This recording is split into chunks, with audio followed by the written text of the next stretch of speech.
With the help of Hashem, we are learning Sukah Daf Yud. We left off on Daf Tes, Amid Beis, Mamish at the end of the Amid, at the end of the second to last line. We are reviewing, or we're going to review the four scenarios as Rabbi Yirmiyah comments that in the Mishnah on Daf Tes Amid Beis, the Mishnah teaches us the rule that ha'oisa sukkasai, right, al gabe sukkah. If there's a sukkah over a sukkah or the sukkah underneath, says the Mishnah's puzzle, the sukkah on top is kosher. And as we began learning by the two dots on Daf Tes Amid Beis, we're speaking about a case where the floor of the top sukkah is kosher schach. So one would have argued, why would there be a problem? If you are in the bottom sukkah, you have a layer of schach over your head. That's kosher. And then there is also, what if there is a place for people to go into, and then there's another layer of kosher schach, and it was learned by the fact that it says Basukah is Teshru, and it's written without vavs. That's going back to the Yesh Aim Lamosoidus. We're focusing on the written word, not on the way it's pronounced. And we learned from that there needs to be a singular sukkah and not a double sukkah, meaning that one may not have two layers of schach, and therefore the bottom sukkah is puzzle. On that came Rabbi Yirmiyah, and he says, of course, that is the principle, but in actuality, you can have all four cases. You can have a case where both of them are kosher. You can have a case where both of them are puzzle. We left off in case number 3. There can be a case that is exactly the opposite of what the Mishnah writes, where the bottom sukkah is going to be kosher.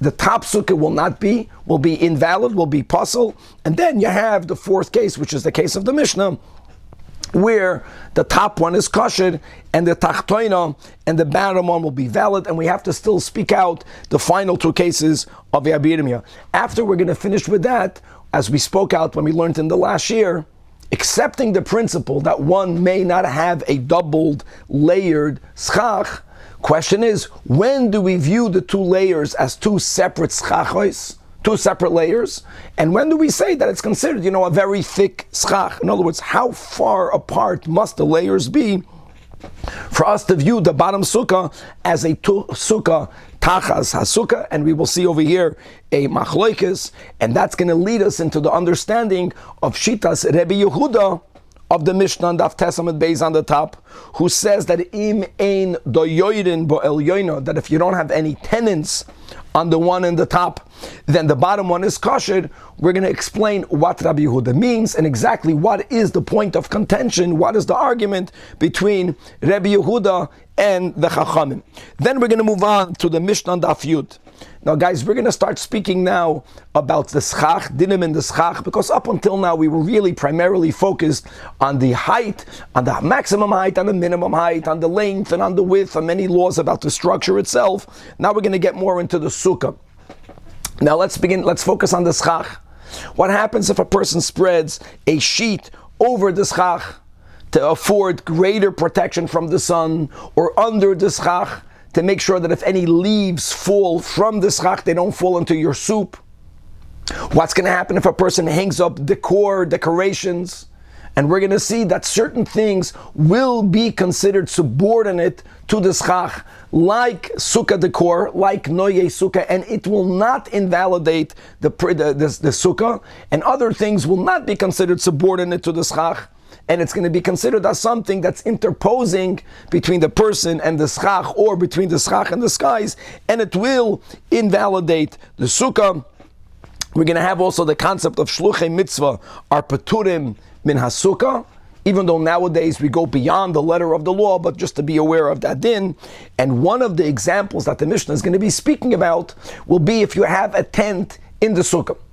So it's not that you're hanging a decorative sheet right under the schach for the core, but you have a tent. Now it's very common for people to have tents in the sukkah because one has to dwell in the sukkah for the entirety. Dwelling means everything: eating, drinking, sleeping. It was very common in the times of Chazal for beds to have some sort of canopies right above it. I can tell you right now that in Brazil, in many places, millions, mamash, 100 million people, because of the terrible mosquitoes you have over there and the illnesses that some of them bring, it's the most common thing. My father used to make mosquiteros, and that is that every bed would have either 2 posts coming up from it or 4 posts, and there would be various types of sheets spread on top of it, and people would sleep on top of the bed under this tent. Now, will that tent disconnect you from the sukkah or not? That's going to be the final topic of the daf, and we're going to learn that there are many types of tents. You have a tent that was on a 4-post, it was on a 2-post. That's very significant, because if you don't have a tent that has at least 1 tefach, a flat roof, it's considered already a lesser tent. It's less problematic. We're going to be learning also about the height. The height will be of significance. We're going to be learning how the posts upon which the sheet is spread upon, how fixed it is in the beds, how kavua is it, is also going to be of significance. And this sugya will also go already into the next daf, into daf Yud Aleph. We're going to learn various shitos of Tanoim that hold that something that's arai, a tent is arai, b'chlal, cannot take you away from also being in the sukkah. In other words, there's going to be some who hold it's a non-issue to begin with, and even if there is an issue, we're going to learn about many madregas of oihalim. Some of them will be problematic, and some of them will not. And with that, let's start again. Daf Tes Amid Beis, the last word in the second to last line in the Amid. Yes, the Mishnah taught us the din that if a person has one sukkah under the other, the bottom sukkah is automatically invalidated because there's a double layer of schach. Yet, having said that, and we accept that, Rabbi Yirmiyah is painting the 4 scenarios, and we are up to scenario number 3, which is mamish the opposite of what the Mishnah says, and that is that you can have a sukkah under a sukkah. Pa'amim, reading inside the Gemara, the last line, shetachtoina, the bottom one will be kosher, and v'ho'al yoina, and the top one will be pas. And this one, as the Gemara is going to say explicitly, this is really the biggest chiddush of Rabbi Yirmiyah. Baruch atah Adonai Eloheinu melech haolam she'akol nivei b'dvarim. And here we go. So Heichi Damim Kigoin explains the Gemara. Shahatachtoina, the bottom sukkah, the schach on the bottom sukkah is great schach. It creates tzilasa meruba mechamasa. It creates a greater amount of shade than sunlight, which is exactly what we need. And the elyoina, the schach on the top one, is a sparse amount of schach. It is not enough. Chamasa meruba mitzilasa. It allows more sunlight to go in than as it creates shade. So b'chlal, to begin with, when Rabbi Yirmiyah says that the Elyonis Pesula, we're speaking about a case where there isn't enough schach. Now, here is the chap of Rabbi Yirmiyah. And v'kaima tarvayu b'soich esrim. What is of utmost importance is that the schach, even of the top one, is not above 20 amas from the ground of the bottom one. Why is that important? That makes all the difference in the world. Because the upper schach, we said, is invalid because it doesn't produce the majority of the shade. And that already will explain why do we say that the lower sukkah is valid? Because the lower sukkah is not beneath the sukkah, because the one on the top is invalid. But here's the problem. The problem is like we spoke out yesterday, is that when I have kosher schach under invalid schach, the kosher schach that's directly under the invalid schach, the example we had in the Mishnah was that it was underneath branches, halachically becomes non-existent because it's not under the heavens. So why don't we say, I get it, that it's not sukkah tacha sukkah, because the elyoina doesn't have enough schach, but why doesn't the schach on the top invalidate those branches that are directly underneath it? And that halachically l'chu'ura should make the bottom schach also not sufficient schach to give you more shade than sunlight. So that's the chap of Rabbi Yirmiyah, that since the top schach, since the schach of the top sukkah is not l'mayla me'esrim amma from the ground of the lower one, so you cannot say, even from the perspective of the lower sukkah, that the schach from the top one is invalid schach, which will make the schach underneath it non-existent. You can't say that. What's in the case of the Mishnah, it's Gavalik. Where there was schach under a branch that's connected to a tree, that's bona fide invalid schach. Yes, it halachically says that the schach that's directly underneath it is non-existent. Yes, the top sukkah is not kosher, but it's not kosher not because it doesn't have kosher schach. It's not kosher because there is more sun. There's more sun than shade. Now, if the top schach from the bottom one would be l'mayla me'esrim amma, that would be invalid schach. And that would discount, it would invalidate, it would make non-existent the lower sukkah's schach that's directly under the upper sukkah's schach. That would be a problem. But whenever the top sukkah is not l'mayla me'esrim amma from the ground, so you can't say that it's going to invalidate that which is underneath it. It doesn't invalidate it because it's kosher schach. It's inside the esrim amma. We have a limud that you can't build a sukkah under a sukkah. We're not, because since the top sukkah doesn't have enough shade, the top sukkah is not a sukkah. This is Gavalik. This is a big chiddush. And now case number 4, 3 lines from the top of the Amid, and that's really the normal case, and that's what the case of the Mishnah, that Upa Amim, that Sheho Elyoino Kisheira V'Tachtoina Pesula Heichidami, Pashit, Kigoin, both sukkahs are valid. The Tarvayu, both schachos are providing more shade than sunlight. Tzilas Amiruba Mechamas, and V'Kaima Elyoino B'Toy Chesrim.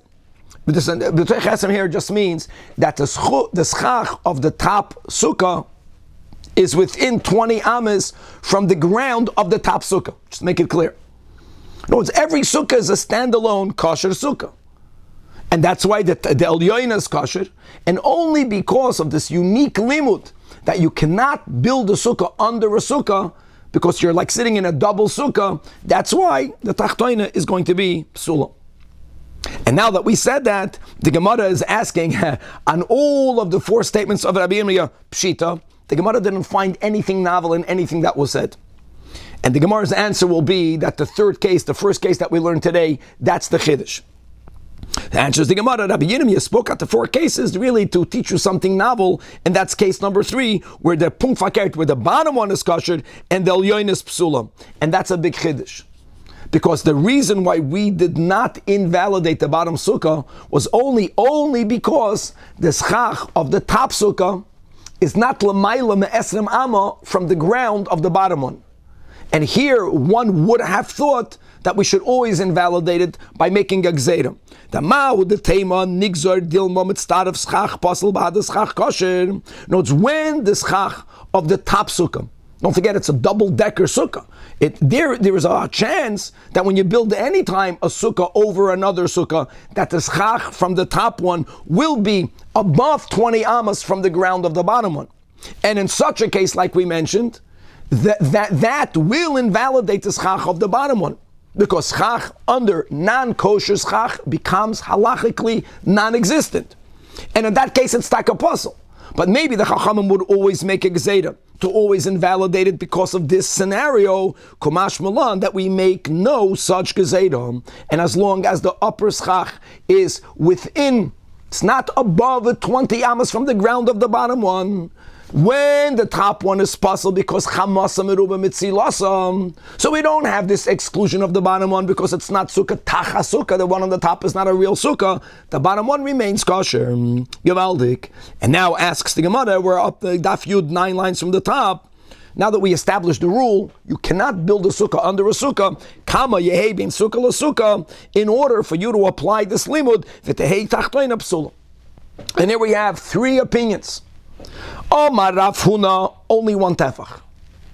Even if there's only 1 tefach space, now guys, that's quite amazing. 1 tefach is very little. But if the bottom layer of schach is in such a way where it's not like branches that they go up and they go down, it's flat. It's like our mats, the ones that are kosher. Not all are kosher, but the ones that are kosher. and then you have a tefach space, completely a vacuum. You put another layer, that's already called sukkah tachas sukkah. Why do we say that? So he brings a great analogy. Shekein motzinu bi ahale tuma tefach. A corpse from a yid, l'kula alma, even the Rashbi limits tumas oil dafke to adam atem keruyim adam, gives off tumas oil. What's tumas oil? Tumas oil means that if there is the corpse or enough of the corpse under a halachic covering, any other item underneath it, any other item that's susceptible to becoming tamei will become tamei, even though there's no physical contact at all and nothing is being moved. Tumas oil. Now there's something interesting that the oil creates, lekula, and that is like this: if there is a source of tuma, and you have a roof, anything above the roof remains tahor. If there is one tefach of space between the roof and the upper surface of the source of the corpse, and the upper surface of the source of tuma. If there is the corpse and it's in a room, but the roof does not give you a tefach of empty, it's within the tefach, then we say that the tuma is called tuma retzutza, and the tuma goes all the way up. And something can be above the roof, it will become tamei if it's directly over the tuma, directly over the corpse, even though there is a roof interposing. That is where he learns the concept of a tefach. Now there's another detail regarding oil, and that is how large, how wide, how long and wide must the roof be for it to be able to convey tuma to something else underneath it, also a tefach. In other words, if you have a covering that's not a tefach by tefach, and some of it is over the corpse, the other part is over your cup, it won't convey tuma, and it will never be chaytzitz. It's not called it's non-existent. So that says Rafuna, since regarding tumas oil, we have this rule of a tefach. What is schach? It's gavaldik. It's not stam. Schach is also an oil. So we already have this rule of a tefach. Let's read it inside. And really, it's not a detanya, but it's a detanan, recording a Mishnah from a Halois. Right? Pei Gimel Mishnah Zayin. Tefach al tefach. How big must a roof be? One tefach long, at least, one tefach wide, at least, and berum tefach. Like we said, the height of the roof must be at least one tefach above the surface of the tuma underneath it. Only then will the oil both mevi asatuma, it will convey tuma to anything else that's susceptible to tuma, that's under that roof, because it's under a halachic roof. One tefach by one tefach has a roof, and being that it has a tefach of space in between, it interposes, it stops the tuma from going to anything that's directly above the roof, above the corpse. Even if the roof has a tefach by tefach, it's a normal roof, it's your house. But if there isn't a tefach of empty space between the corpse and the roof, loy mevi v'loy chaytzitz, it's not going to convey, even though there's something else underneath it. It's not called a roof, it's non-existent. And on the other hand, l'chumra, it's not going to stop it. So from the laws of tumas oil, we apply the same here by Sukah, that if you even only have one tefach in between the both layers of schach, it's considered a double schach, and the bottom one is going to be puzzle. Rab Chizda says, and Rabba Barafuna hold, Amri, Arba O. Guys, just remember a klal, that Arba, without the hey, goes to Amos, and whenever it's a Loshen Nekeva, that means there's a hey at the end, Arba O, it refers to Tfachim. Not one tefach, but at least 4 Tfachim. Why is that? Because Shalom Etzinu Makim Chashuv, Pachuz Ma Arba O. And now he's going not to Dinim of Tumah, but he's going to Hilchos Shabbos. And we do not find that if you want to create a Reshus HaYachid or a Karmelis to separate an area from a Reshus HaRabim, right? It has to be at least 4 Tvachim by 4 Tvachim. That was what we learned in the beginning of Masechta Shabbos. And we have a word if there is an area that is sectioned off from the Reshus HaRabim, because it has mechitzas of 10 Tvachim or higher, but it doesn't have 4 by 4. It's called a Makim Ptur. It's called a Makim Ptur. So what's a Makim? 4 by 4. Now, I know by Hilchos Shabbos it's 4 by 4, the length and the width. Here we're speaking about the height, it doesn't matter. So we're borrowing this concept from Shabbos and we are applying it to our din here by Sukkah. And opinion number 3, for Shmuel Amar, Asara. You have to have 10 tfachim in between one schach and the other. And my Talmud Shmuel, what's his rationale? He's not going to Tumah, he's not going to Shabbos, he's sticking to Sukkah itself. And what does Shmuel say? That's his klal, kehechsheira kach pesula. As is the Sukkah's validation, so is its invalidation. That makes a lot of sense. In other words, explain Shmuel, ma hechsheira, to make one Sukkah kosher, not 2 Sukkahs. So that's what we learned. One of the rules we learned in the beginning of the Masechta is that there is a minimum height. The minimum height is that you have to have, in the open space, excluding the schach, 10 tfachim. If it's not 10 tfachim, it's not considered a sukkah. So we apply the same rule. You want to invalidate the sukkah because it's sukkah tacha sukkah? Okay, so then the space of the top one must be a kosher sukkah, which is apsula ba'asara. Very good. And now the Gemara is going to try to refute Shmuel. And we're going to now go and through this understand exactly Rabbi Yehuda in the Mishnah on Daf Tes Amud Beis on top of the Amud. Tran, we learned in our Mishnah Rabbi Yehuda Omer arguing with the Tanach, im ein do yoyden bo el yoyna, if there are no tenants living in the upper sukkah, then he gave a categorical statement. Hatachtoines ksheira. Fragt the Gemara exactly what does Rabbi Yehuda mean? My ein do yoyden. What does it mean there are no tenants? Ilema, do you think Rabbi Yehuda is speaking whether there are actual people there or not? That's irrelevant. Ilema do yoyden mamish. Doesn't make sense. Auto the yoyden korgarmi. Guys, let's not forget that we learned yesterday the Braisa. There is a limud. Basukais teishru. The word sukais is written without any vavs, which means that we're going to focus now on the Masoides.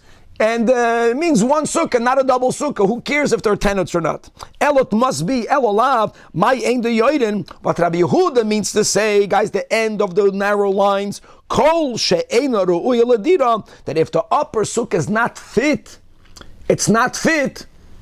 That's Rabbi Yehuda. Then the bottom one is good. And vehechidami l'chayda Shmuel is saying shitas Rabbi Yehuda. Vehechidami d'loigavar asara. And on that, Rabbi Yehuda says the bottom one is kosher. If that is what Rabbi Yehuda is saying, well, then from that we extrapolate that the Tanakama, that the Chachamim, the Tanakama Sovar, right the end of the first wide line, Afal Pisha Einer Oiladid, it's possible. That's a problem. So says the Gemara, Ki Yasser Avdimi. When Avdimi came from the Holy Land, he said, and they know he's not quoting Rabbi Yechanan, which is the majority of cases. He's saying, Amri b'marava b'chal and Eretz Yisrael, that's the way they learn the Mishnah.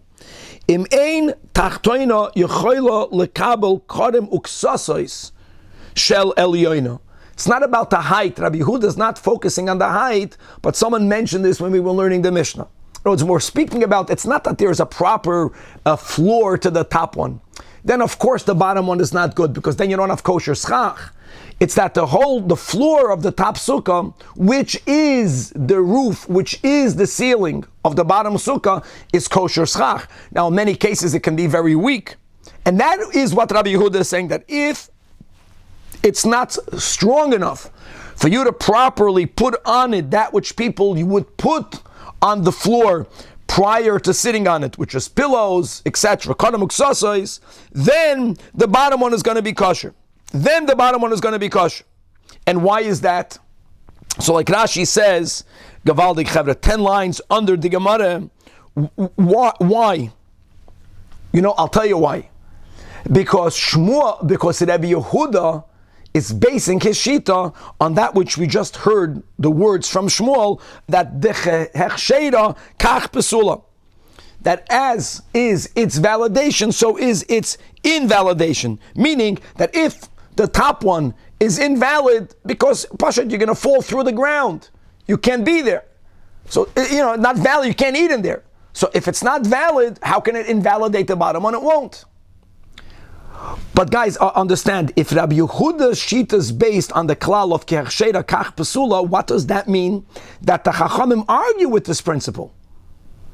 So I know that even if he's not focusing on the height, It's about lakabel kadamu kasasais, but it's based on the principle of what we call the principle of Shmuel. So if Rabbi Yehuda is the one that ascribes to Shmuel, is a haraya that the Chachamim argue with that. So how can Shmuel use that lishita as Tanakama? Mechlal frek the Gemara the Tanakama savar that afal pisha ain't ru'oy lakabel. Nevertheless, it's a sukkah, tacha sukkah, and it's puzzle. Well, if that's the case, if the Tanakama does not subscribe to the rule of kachsheda kach pasula, so what would be the logic for the Shmuel to learn pshat in the Tanakama that if it's not 10 tvachim tall, then the bottom one is going to be kosher? Why? Because kachsheda kach pasula, but the Tanakama does not subscribe to it. So the Gemara therefore says, no. Really, the Tanakama agrees that the upper sukkah can only invalidate the bottom sukkah if the upper sukkah is kosher. Everyone holds kehechsheira kach psula, which is why the Tanakama will hold that if the upper sukkah is not 10 tvachim tall, the bottom one is kosher. Now, the machloikis in the Mishnah is not about the height, it's about when the floor is not strong enough for people to live in there. You're gonna put a couple of chairs today and tables, and people are gonna sit in it. That's gonna crash through. It's not gonna stay up. So hold on. So and Rabbi Yehuda therefore says the bottom one is kosher, and the Tanakama says it's puzzle. Why puzzle? So says the Gemara, the case of the machlokes where it's strong but borderline strong. The yechoila lekabel al yedei hatchak, with difficulty, with a lot of precaution. You can't enter the top sukkah. You weigh too much. That will be the case where there is a machlokes. Now, guys, let's go back to the first Mishnah and understand that this machlokes and that machlokes is the same. If you remember when we learned the first Mishnah, and we had on Daf Beis Amadal of 3 ways of understanding the machlokes Rabbi Yehuda and the Chachamim, we're going to focus on Shitas Shitas Rava, and Rava says the question is whether you need to have a fixed, permanent structure, which is Shitas Rabbi Yehuda, for the sukkah to be a good sukkah, and Rabbi Yehuda wants for a sukkah to be of a more permanent nature. And the reason why the Chachamim said, Lid Rava, that a schach above 20 amos is not kosher, because the very fact that you needed to build walls that go to 20 amos, it makes the walls be very strong, and we dafka don't want for a sukkah to be more permanent, we want it to be aray. Now this fits exactly to our machlokes. If you have the floor of the top sukkah, which is the schach for the bottom sukkah, and can people live there? Is it strong enough? Alidei atchak. Rabbi Yehuda l'shitasai, he holds he doesn't want the sukkah to be alidei atchak. He wants it to be of more permanent nature. So that really, Rabbi Yehuda invalidates the top one. If the one on top is not valid, it cannot invalidate the one underneath it. That's why Rabbi Yehuda says that the Chachamim l'shitasam that are dafka not looking for a sukkah that's more permanent. They prefer for the sukkah to be more of a temporary nature. So for them, the fact that the floor is not strong to hold every person, you have to be cautious, someone that weighs too much or too many people will be a problem. The Chachamim hold it's not a problem. Which lechachamim, the Tanakama, therefore the top sukkah is kosher. The moment the top sukkah is kosher, that's why the Chachamim hold the bottom sukkah is not, because of the limud that you can't have a sukkah that's made tachas a sukkah. Perfect. Next Mishnah. Says the Mishnah like this: you built yourself a sukkah, has all the right dimensions, you have the right amount of schach, but peiras or peides oleh sadin, you spread over the schach a sheet. A sheet is a beged. A beged is something that's susceptible to tumah. A sheet is something that's not valid for schach. It doesn't grow from the ground directly. A sheet is not good. What happens if you spread a sheet on top of the schach, mipnei achama, because you want for the sheet to provide shade? That's a problem, because schach is for shade. Now you are also spreading a sheet for shade. Or you spread a sheet right under the schach, b'pnei hanashar, because of the falling leaves. That means that even today, when we still get the beautiful real schach, you get cut off branches from trees. So you're going to have leaves that are going to fall into your food. So you want to have something to hold it. Okay, so on these two cases, As we'll see in a moment, the sukkah is puzzle, but the reason why the sukkah... The sardine is going to be is on top or under? Both. In either case, if the purpose for you putting the sardine and the purpose, your intent is of tremendous significance, is for protection, either to protect from the sun or to protect the people underneath it from the falling leaves, or now we're going to learn about another scenario that is also invalid for a different reason. Oy shepedas al gaba hakinoif. Kinoif, my friend, is a type of bed that has 4 posts, each one on a different end of the bed. And like we mentioned in the introduction, and it was common for people to spread over a sheet, and they would sleep, so to say, in that protection, but that is not because the sheet is here to provide shade, but that will classify the bed as a tent. So now you have a tent in the sukkah. A different issue. The schach is fine, but you're not in the sukkah, you are in a tent in the sukkah. So in all of these cases, says the Mishnah, psula. And Rashi clearly speaks out that the psulan for the first 2 cases is different, like we mentioned. First 2 cases is because we're going to classify the sheet as schach. Why? Schach means something that's placed to provide shade and protection. Okay? So it was placed to provide shade and protection, and it's pasal schach. It's mekabel tuma. In the third case, like Rashi says over here, it's not about that it's not called schach. You didn't put it to provide shade, but it's called an oil. And now oil, according to our Mishnah, creates a hefsek, creates a interposition between the person and the sukkah. You have to sleep in the sukkah. You're not sleeping in the sukkah, you're sleeping in the tent. The tent is in the sukkah. The oil is mafsik between you and the sukkah. Avol, however, regarding the third scenario, we're not viewing the sheet as a schach because it's not there to provide shade. It's to create a tent. It's to create this bed. Avol, so when do we consider this a proper oil? If there is 4 posts, which means that there is a flat roof. That's an oil. Avol, when you have this other type of bed where they would have, it's called naklitin. Naklitin is where there's only 2 sticks going up from the bed. And when you put the sheet over it, it goes all the way top. There's an apex. There isn't a flat roof. It goes slanted.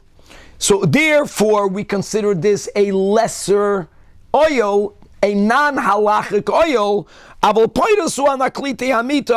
you are allowed to sleep in it, and you are sleeping in the sukkah because you're not in a halachic oil. Why? Because there isn't a tefach, flat roof, and a lot more. Very good. That's the picture of the last case in the Gemara.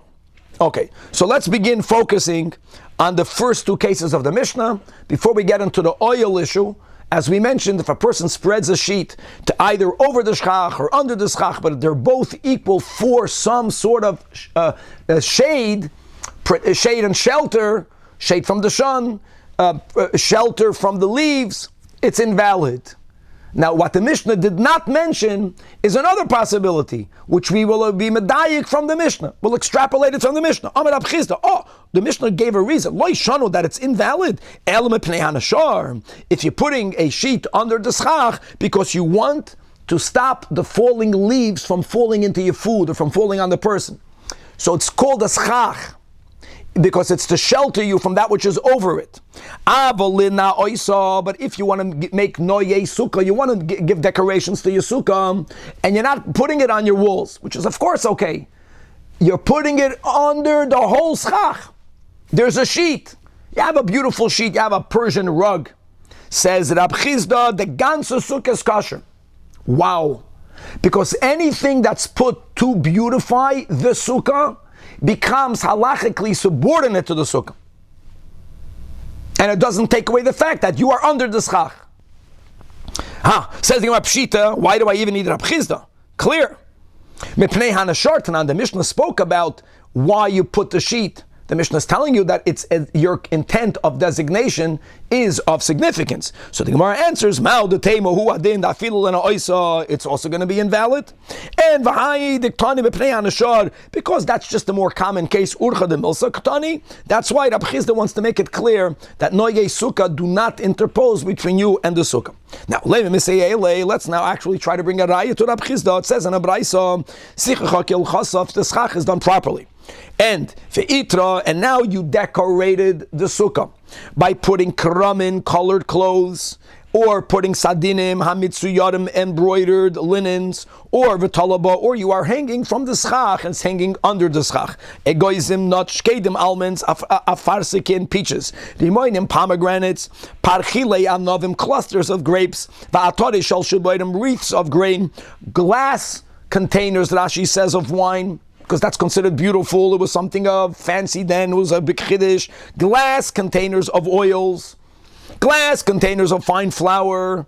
So first of all, says the Braisa, as we spoke out already just recently, even if the sukkah falls apart during sukkahs, since at the entry, bein hashmashas of sukkahs, they were designated to be the core of the sukkah, subordinate to the sukkah, so now they become muktzah for the mitzvah during the 7 days of Sukkot. Says the Mishnah, says the Braisa, asur li stapik mehem, you may not use of any of these items that you hung, daf yuram and beis. Let's go move, it's a little bit late. Until when is it considered rabbinically muktzah? Even if the sukkah collapsed, ad mutzoy achrin shel chag. And here the Mishnah, the Braisa says, ve'im hisna leim, if while you hung the decor, you clearly verbally stipulated that what Rashi says, that I am not hanging these items exclusively for noyei sukkah. I'm not only doing it for the core. I would like to use it. If I'll run out of wine, here I got myself wine already. If you said that, then no problem. Then it's not considered muktzah only for the mitzvah, and then they don't become muktzah. Hakoy lefi tanoi. Now, what do we see from over here? Now, you can argue that the Braisa didn't speak about how much space did it occupy in the ceiling, but the Braisa Taka said it categorically. So even if, we're speaking about also once you hang out sheets and linens, they're big, they cover the whole ceiling, you're creating a new ceiling, and there's a non-issue. So l'chayra, that's a raya, it's Taka not an issue. Says the Gemara, it's not a raya. Rabbi Chizda is right, but that's not a proof, because maybe what the Braisa was speaking about, Dilma min hatzad, that you were hanging it on the walls. Maybe if you would hang it from the top, maybe it would invalidate it. Says the Gemara, Itmer was stated, Noyei sukkah, the core of the sukkah, Ein mematin besukkah, it does not diminish, does not reduce the height. Now guys, height reduction, and saying that it does not reduce the height, is equally a chumrah and equally a kula. How is it equal? Like as if the schach is l'mayla me'esrim amam, so the sukkah right now is invalid, and you hung noyei sukkah, and the noyei sukkah goes inside the right shiur, it does not reduce it, it remains invalid. On the other hand, if your sukkah has the minimum height of 10 tfachim and then the schach, but the noyei sukkah is hanging down lamata masara tfachim, it will not invalidate it. It's a kul and a chumrah. It's not a problem. It doesn't reduce the height of the sukkah. Amar Ravashi, however, he's not arguing. He's saying, Umin hatzad, if you have a sukkah that has the minimum length and width, when we paskin kishitas beis Shammai, 7 by 7 tfachim, roishoy v'ruboy v'shulchanoi, you have exactly 7 by 7. You're living in a pop-up sukkah, and you're putting these thick noyei sukkah on the sides, and now you are reducing the width. Yes, that's called a reduction. And l'chayda, that's connected to what we learned in the beginning of a dira serucha. There's a certain amount of unpleasantness. So interestingly, reduction, no. To begin with, 10 tfachim is not that much space, but it makes it less unpleasant. If it's from the sides, it makes it more unpleasant. Ravashi says that will invalidate the sukkah. Story. Minyamin, the story is about something that we didn't speak about. It's gavaldik. Minyamin, who was the servant of the great Ravashi. It mishalei ketointa b'maya, his shirt, his jalaba, for whatever reason, got soaked in water. He wanted to hang it up to dry, and what did he do? Va'ashtatcha ametalalta. He spread it over the schach. Now guys, appreciate something. What did we learn until now? We learned like a schach that's put for protection from the sun or from the leaves invalidates the schach. A new sadin, a new covering.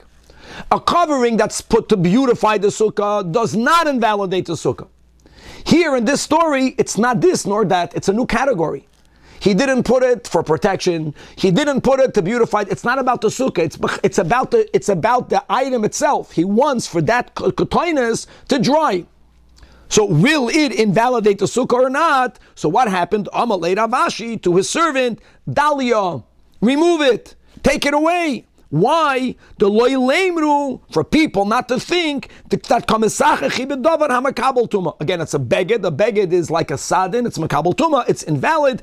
People should not say that there's a sukkah that has chach of something that's makabel tuma. Says the Gemara, Ravashi didn't say that it's inherently a problem.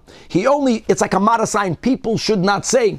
Well, if it's about people should not say, why would people say? People will see that it's wet. People will see that it was hung for it to dry. Maybe that's what Minyamin told Ravashi, or that's what the Gemara is saying. And indeed clarifies the Gemara that Ravashi said only l'chiyafsha kamin olach. Now there's like always, there's different ways of understanding the Gemara. We're going to follow that this is not a problem. It's not a problem. All Ravashi told him is that after the garment fully dries, not to create a marasayin, you have to remove it. But as long as people can see that it's wet and people will understand that it was hung to dry out, as long as it wasn't put to create shade, it does not invalidate the schach. Weiter, Itmar, we learned, even though we just said that the core of the sukkah, even hanging it from the ceiling, since it's for the sukkah, it doesn't invalidate the schach, but there's a limit to that. Noye sukkah. What happens is ha-muflagen mimenu, again, arbaha, with a hey. Remember, klal, arba amas, arba otvachim. If you hung it low, that there's 4 tefach between the bottom of the schach and your noy sukkah. So here there's a machlekes. Rav Nachman says, I don't care. I don't care that it's not close to the schach.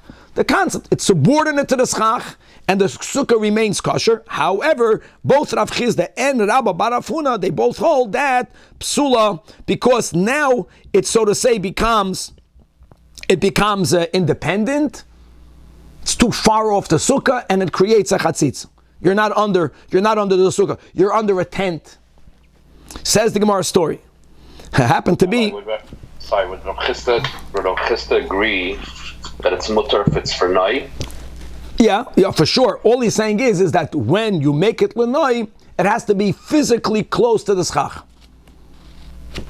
If it's too far away from the schach, even though your intent was for beauty, but halachically it's already considered something independent of the schach. Now, just to know the history, Rav Nachman, we know his wife was Yalta. The Gemara speaks about her. Rav Nachman was the son-in-law from the Reish Galusa, from the head of the Jewish government in Babylonia.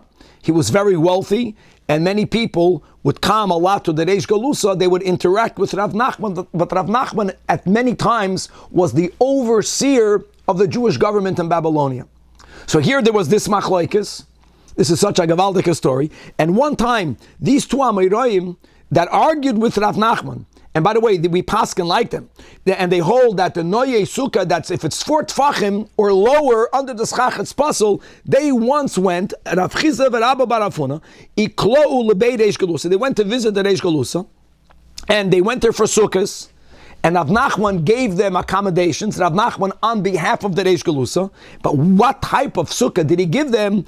Is Ageninu Rav Nachman gave them a sukkah, he knew that. He gave them a sukkah that the noye sukkah was hung. It was hung under 4 tfachim. There was a 4 tfachim hefsek, and he wanted to see what they will say. Here you're being offered a home to sleep. These fruma tenants, and they start making you mush. He wanted to see how they will react, and ishtiku. They were quiet. Even though Rav Nachman knew that they held its puzzle. So Amar Lahu, Rav Nachman, they're quiet. He was looking for a nice discussion. He asked them, Hadur buhu Rabbanan mishmatayu? Did the sages disagree? Did you retract your opinion? Do you now agree with me? So Amrulay, so they tell Rav Nachman, no. We're not making a fuss because of a whole different rule. Anan shluchei mitzvah anan. We are on a shlichus of mitzvah. What was the shlichus of mitzvah, guys? The reish golusa is included in the mitzvah that a person should be makabel, penei rabbi, the shechina. In here, Rashi writes, penei roish hagoyla, on every yontif. Until now, Hasidim go to the Rebbe on the street of Golem. At least. Why? Because there's a mitzvah. So they considered their journey to the Beireish Galusa as a mitzvah. So therefore they are to begin with exempt from the Sukkah. Many learned why are they exempt? Because of the klal that ha'oisik b'mitzvah, patur min ha'mitzvah. We'll speak about it another time in greater length. So they says, why should we bring up our old discussion when it's irrelevant? So again, that's it. Says the Gemara. Now we're starting a new topic, and now we're going to start focusing on the third case of the Mishnah, not about the issue of did you spread the sheet either for shelter, did you spread the sheet lenoi, did you spread the sheet, the Gemara added, for the sheet itself to dry it. Now we're moving into this whole new topic. If you create a tent in the sukkah, now by the way, this includes so many things as we'll see in the subsequent sugiyas. B'chlal, can you sleep under a bed in the sukkah? Same concept. In other words, you're not sleeping directly under the schach.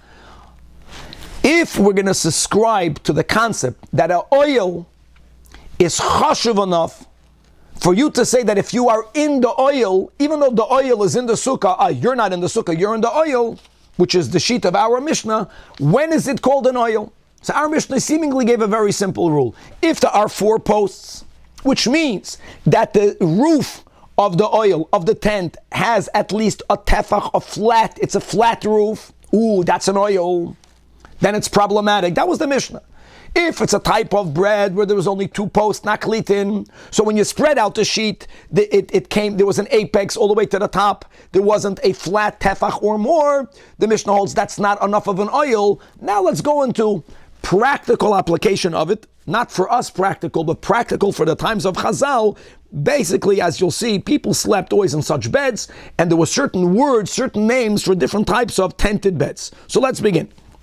Amar Rav Yehuda Amar Shmuel, version number 1, Muter Lishoin B'Kila B'Sukkah.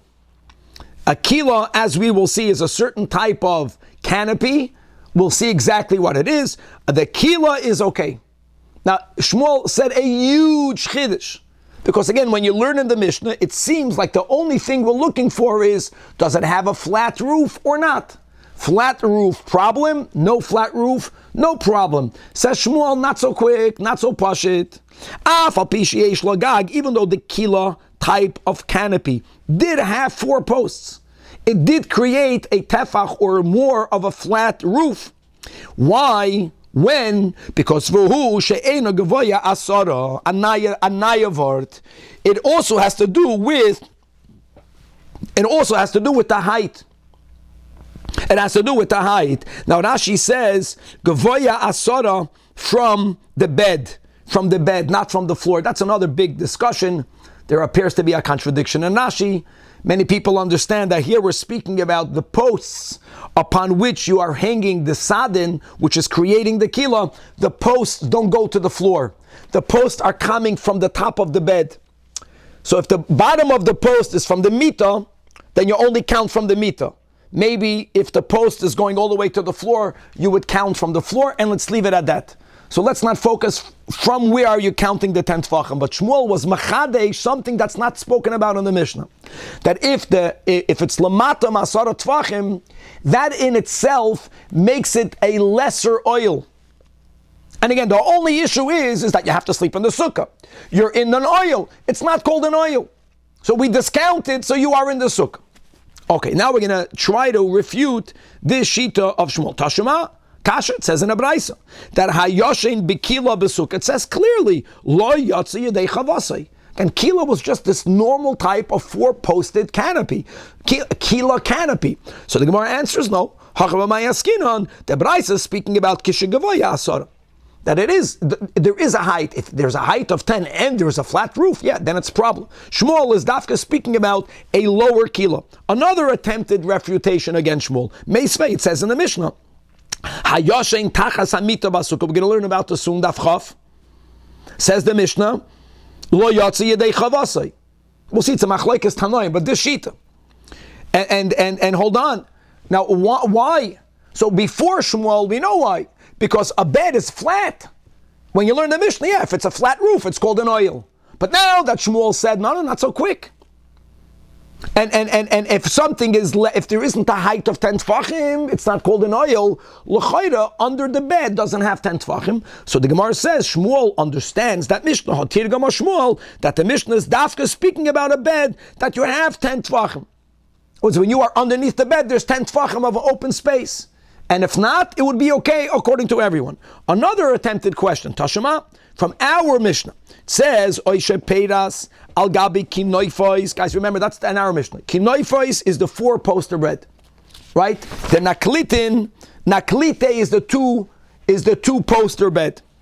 Oishe Peiras Al Gabi Kim Noifois, Psulam. Why should it be puzzle? Who cares that it has a flat roof? Answers the Gemara, I'll tell you why. Hassan Nami, because it's 10 tfachim tall. That's not going to work. Says the Gemara, no, nisht. It explicitly does not say so in the Braisa that elaborates on our Mishnah. The Tanya we learned in the Braisa. Naklitin means shnayim. It's a bed that has 2 posts. Kinoifois is a bed that has 4 posts. Then the Braisa continues. Peiris al gaba kim noifois, 4 posts, psulam. If you spread the sheet al gaba naklitin ksheira, now the Braisa adds ubilvad. When do we say that the naklitin are okay? Shelo yehi naklitin gevayim amita asora. Only if the naklitin is not 10 tfachim tall. Wow. Now we got a problem. In other words, if it's 10 tfachim tall, none of it is good.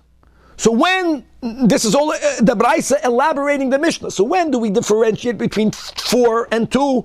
When it's under Asara. Nichlal de Kinoifais, which is a 4-post bed, Afal Pisha Ein Gavoy Asara, is going to be a puzzle. That L'chayra goes clearly against Shmuel. So here the Gemara says like this.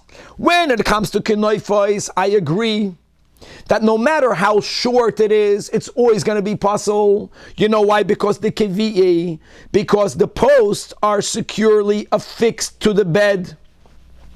Here, a sheet will consist an oil tent, independent of how low it is. Shmuel was dafka speaking about a kila. Since the kila to begin with is not fixed, even though that was a chiddush, even though it's 4, it creates a flat roof. However, if it's lamata ma'asara, it will be kosher. Fragt die Gemara, v'harei levaiter sukah al gabe sukah. Going back to the beginning of our shiur, the last daf, the kiviyei. Chayra sukah's mamash are fixed. What did we learn today? The 3-way machlokes. What was Shmuel's shita? Yet, v'amar Shmuel, the klal of keh sheira kach psula, as is its validation, so is its invalidation.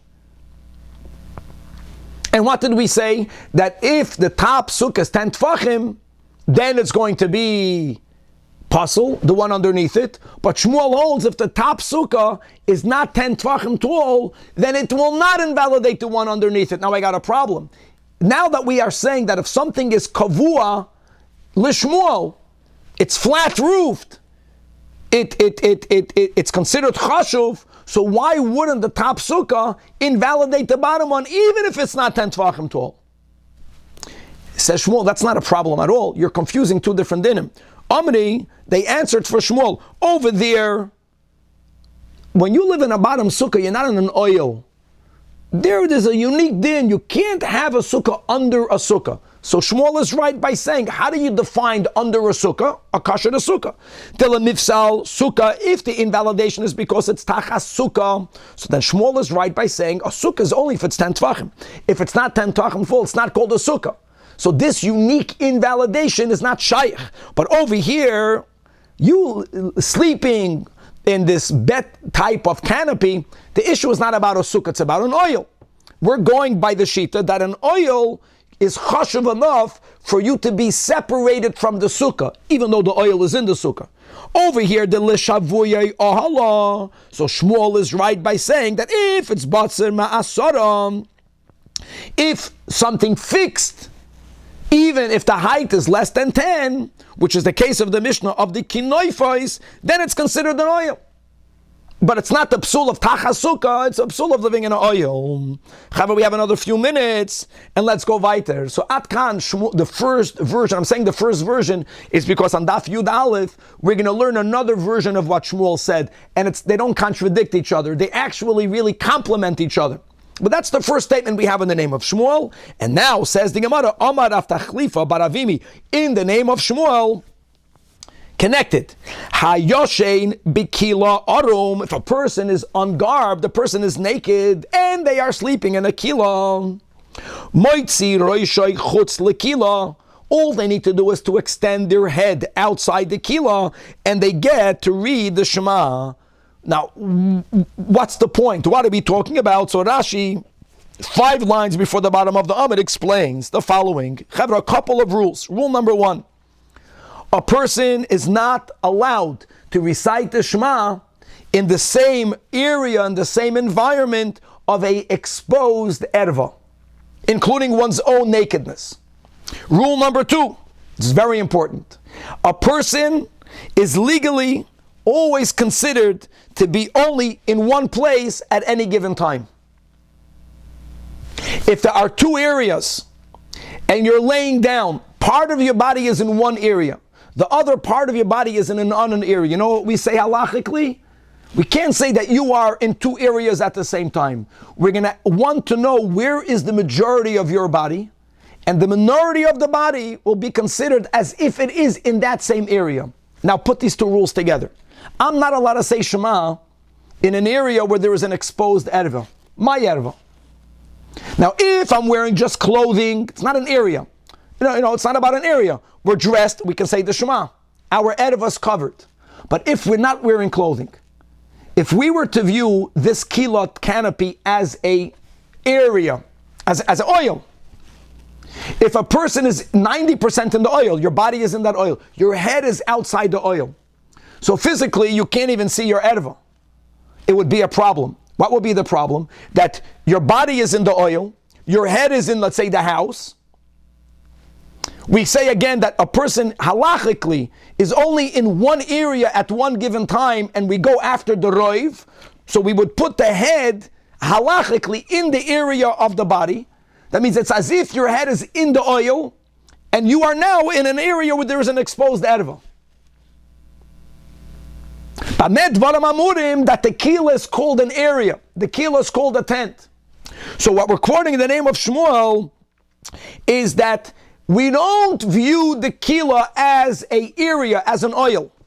It's just a sheet. It's like you're wearing your beged. So that's why, if my head is not inside my shirt, I'm allowed to read the Shema. So what Shmuel is really telling you is that this kila is not considered an oil. Now, what's the issue? So now, Tashem Meisvei, we're going to challenge Shmuel. How can you say a din that's predicated on you viewing the kila as a non-oil? Hayoshin bekila arum. It says in the Braisa, against what you said. We do view the kila as an oil. And once we view it as an oil area, then we go after the rave of the body. So the Gemara gives the same answer we had above. In other words, Shmuel, is a kila an oil or not? Well, you can argue there are 4 posts. It has a flat roof. But we also said that it's not as strong as kinoifos, and it has to do with the height. So that's the word. So when it's 10 tfachim tall or more, even Shmuel is moed, it's an oil. And by the way, it goes together. You can't sleep in it in the sukkah. It's called an oil. If it's an oil area, then you can't read the Shema, because the majority of your body is in that area. So is your head. If it's under 10 tfachim, even though they're 4, which means it's a flat roof, It's not considered an oil. It's not like a covering on your body. So it's gavaldik. You can read the Shema and you can sleep in the Sukkah. And mistabra that this brayso is speaking dafka about a kilo that's 10 tefachim tall, because since it says in the Sefer of that brayso lamazed doime lo'oimed bebeis adam, if a person is in the house naked, lo yoitzi roishay chutz lachaloin, you can't stick your head out of the window and read the Shema. Clear. The same concept, because the house is an environment, it's an area. And even though your head is out of the window, this rule that we're saying is that halachically your body can only be in one area at one given time. And if some is here, some is there, you go after Roiv. So clearly, if we are giving an example of a house, it's a kila like a house, which means it's 10 tvachim tall, shmami no. But again, if it's not 10 tvachim tall, sa'at kan, the sheet of Shmuel, to be continued in the next year. To be continued, let's go on Daf Yud Aleph just to read one more line.